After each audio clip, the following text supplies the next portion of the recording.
De nouveaux blocages commencent à l'instant dans l'Hérault sur le péage de Saint-Jean-de-Védas, sur la N118 près de Saclay dans l'Essonne.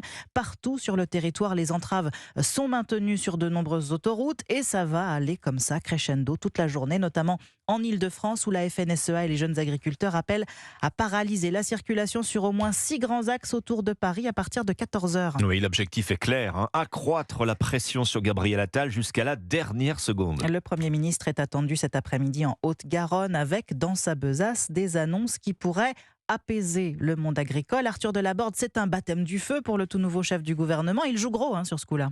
C'est peu dire que la pression est forte sur Gabriel Attal au moment de dévoiler une première série d'annonces. Tout l'enjeu pour le Premier ministre, c'est que les mesures soient jugées assez fortes par les agriculteurs pour faire retomber la colère, éviter un embrasement et des syndicats débordés par leur base.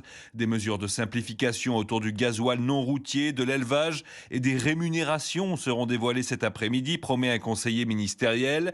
Les heures qui viennent seront décisives, analyse un poids lourd de la Macronie. Si la mobilisation se poursuit la semaine prochaine après les annonces de Gabriel Attal, ça sera à ses yeux le signe inquiétant d'une radicalisation du mouvement.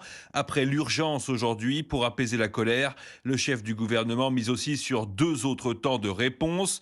Une seconde salve de mesures devrait être dévoilée sans doute avant le salon de l'agriculture fin février.